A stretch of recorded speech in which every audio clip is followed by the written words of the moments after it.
नमस्कार दोस्तों, स्वागत है आपका आपके अपने चैनल शिक्षा की ज्योति ऑल क्लासेस पर। तो भाई आज हमारी हिंदी साहित्य की ये पहली क्लास है। इसमें हम सबसे पहले इतिहास लेखन की जो पद्धतियाँ होती हैं उनको देखेंगे। इनके नाम आपको याद रखने हैं।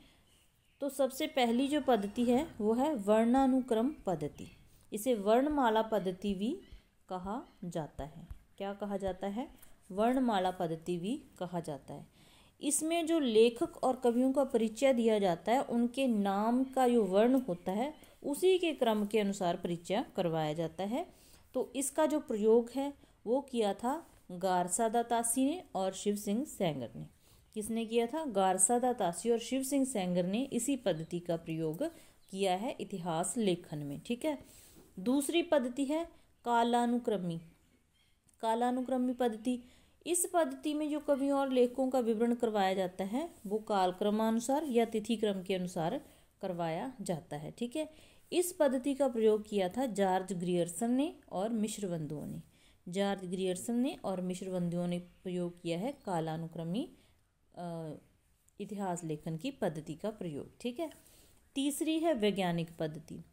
जो वैज्ञानिक पद्धति है इसमें जो लेखक होता है वो पूर्णतः तटस्थ रह के आंकड़े इकट्ठे करता है, मतलब कि किस प्रकार से इतिहास में क्या कुछ हुआ इतिहास लिखने के लिए। ठीक है। अगर पूछा जाए कि किस पद्धति में जो लेखक होता है पूर्णतः निरपेक्ष या तटस्थ रहता है तो वो है वैज्ञानिक पद्धति। ठीक है। इसी प्रकार से घुमा फिरा के ही प्रश्न पूछे जाते हैं।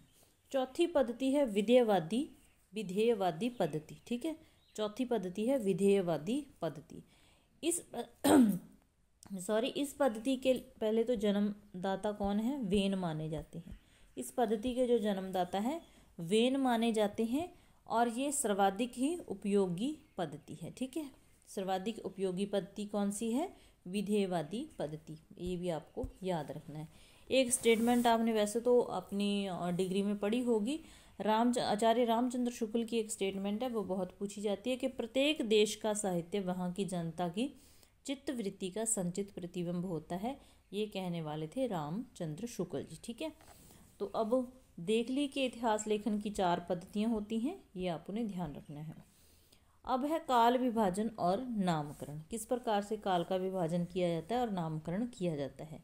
सबसे पहले कर्ता के आधार पर जैसे प्रसाद युग। ठीक है। प्रसाद युग, भारतेंदु युग, द्विवेदी युग, इस प्रकार से जो विभाजन किया जाता है वो कर्ता के आधार पर किया जाता है।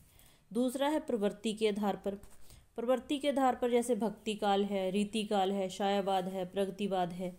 तो ये हो गया प्रगति के आधार पर काल विभाजन। तीसरा है विकासवादिता के आधार पर। इसमें आ गया आदिकाल, आधुनिक काल, मध्यकाल। जो इस प्रकार से विभाजन किया जाता है तो ये विकासवादिता के आधार पर किया जाता है। चौथा है सामाजिक और सांस्कृतिक घटनाओं के आधार पर।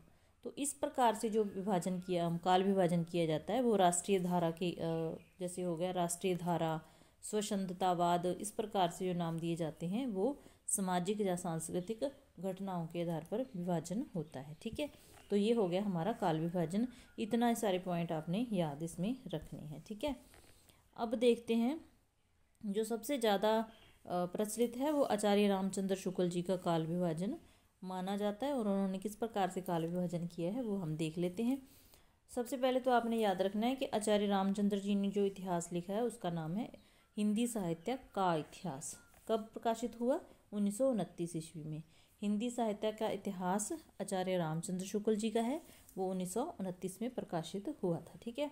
इसमें ही इन्होंने ये काल विभाजन किया था और नाम रखे थे। सबसे पहले ये वीरगाथा काल कहते हैं। ठीक है। वीरगाथा काल को ही आदिकाल का नाम दिया गया। भक्ति काल को पूर्व मध्यकाल भी कहा जाता है। रीति काल उत्तर मध्यकाल और गद्य काल को आधुनिक काल कहा जाता है। इसका समय याद रखना है 1050 से 1050 से 1375 तक। फिर उसके बाद 1375 से 1775। इसमें थोड़ा बहुत हेर फेर हो सकता है। जो सर्वमान्य माना जाता है वो 1000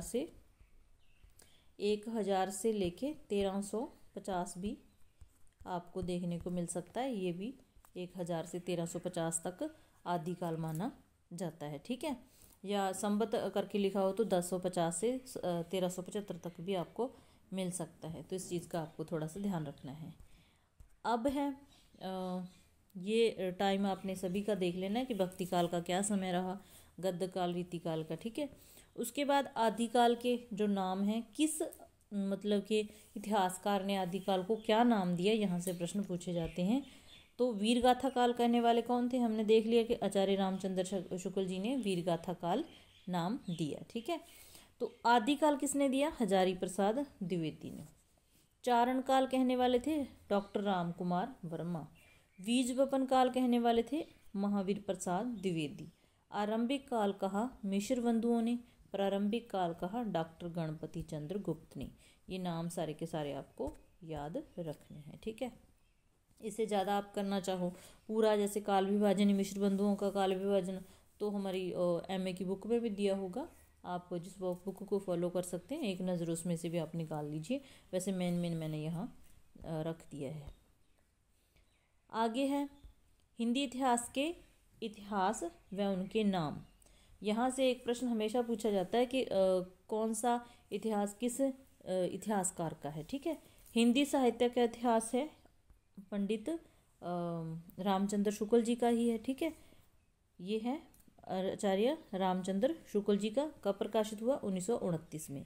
हिंदी साहित्य का आलोचनात्मक इतिहास, ये 1938 में डॉक्टर राम कुमार वर्मा का है।